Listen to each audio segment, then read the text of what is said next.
में प्रेम बनाना सीखो, ना कि बिगाड़ना सीखो। घर को जोड़ना सीखो, ना कि तोड़ना सीखो। वही स्त्री सबसे महान होती है, वही स्त्री सबसे महान होती है। ध्यान रखना जीवन में तो हमें महान बन के रहना है, अच्छा बन के रहना है, घर को अच्छा बनाना है, स्वर्ग बनाना है घर को। पता है पत्नी आती है बाहर से, एक घर को ना जाने कब तहस नहस कर दे कोई पता नहीं। पढ़ाई लिखाई को मतलब देखो, जो गांव की गंवारू आती है ना वो तो कौन सा घर चलाते हैं आजकल, पढ़ी लिखी आ जाए ना फिर तो ये सोचता है घर में राज्य मेरे ही होना चाहिए। ऐसा बिल्कुल मेरो ही।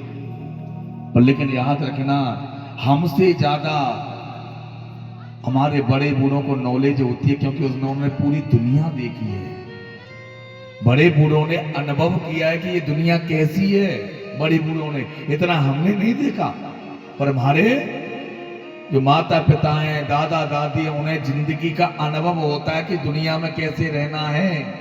अनुभव होता है उन्हें कि मैंने कैसे कैसे करके बुढ़ापे में 50-60 साल निकाली, कैसे निकाली, अनुभव होता है। पर आजकल को ना तो बेटा सुने ना बेटी सुने, माता पिता की कोई बात सुनता तक नहीं है। ध्यान रखना जीवन में, जो माता पिता से, उसने भी बताया, जो माता पिता से खिलाफ रहता है, माता पिता के नहीं सुनता है, वो जीवन में कितना भी बड़ा व्यक्ति बन जाए पर जीवन में शांत नहीं पा सकता, शांति नहीं रह सकती उसके मन में कभी भी। करोड़ों को बंगला बना लियो, 4 पहिए गाड़ी 4-4 खड़ी कर लियो, पर जीवन में शांति मन में नहीं रहेगी कभी भी। ये लिख के दे सकता हूं। ऐसे ऐसे घर देखे मैंने, ऐसे ऐसे घर देखे हैं बड़े बड़े, जो धरती पर पैर तक ना रखे, केवल गाड़ी में री में।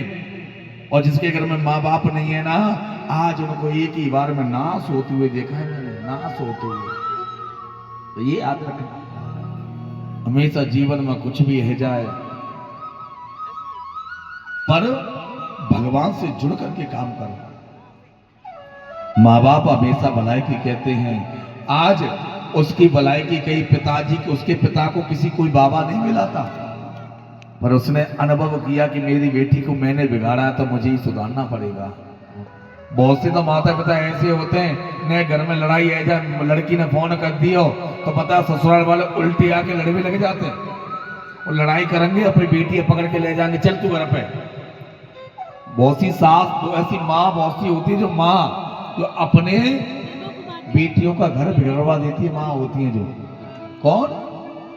माँ अपनी बेटी को सिखाती रहती है फोन पे ही, टाइट बन के रही हो, कंजरी बन के रही हो, अच्छा सुना दियो कोई तो है, मैं अतुवाद में बैठी हूँ।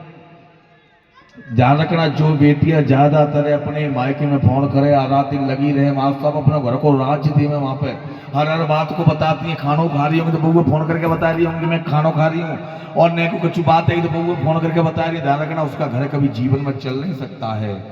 जो अपने माँ बाप को फोन कर करके बताती हैं, उसका घर कभी जीवन में नहीं चल सकता है। मायके के जरिए से अगर घर को चलाओगे तो अपने घर को तुम जीवन में नहीं चला सकते। तुम कितना भी सोच लेना, आप घर चलाना है, केवल पहले पति को समझो, उसके परिवार को समझो, उसके बाद घर में जीने में आनंद आता है। ध्यान रखना, पड़ोसी या तुम मान लो अगर आपकी माँ के कहने पर घर में लड़ाई करके तुम चली जाओगी, कब तक बैठोगी? 2 महीने बैठो, 4 महीने, 1 साल, 2 साल, 10 साल, चलो क्या होगा? तलाक तक हो जाते हैं। फिर क्या होगा? अगला पति तुझे मिलेगा, क्या पता वो अच्छा मिलेगा, क्या पता कलंक का कलंक लग गया कि दूसरी जगह से आइए शादी करके। तो जैसा पति है, जैसा परिवार है, उसमें हमें रहने की आदत बनानी चाहिए, उस घर को अपनाना चाहिए कि ये घर मेरा ही है, दूसरा नहीं है।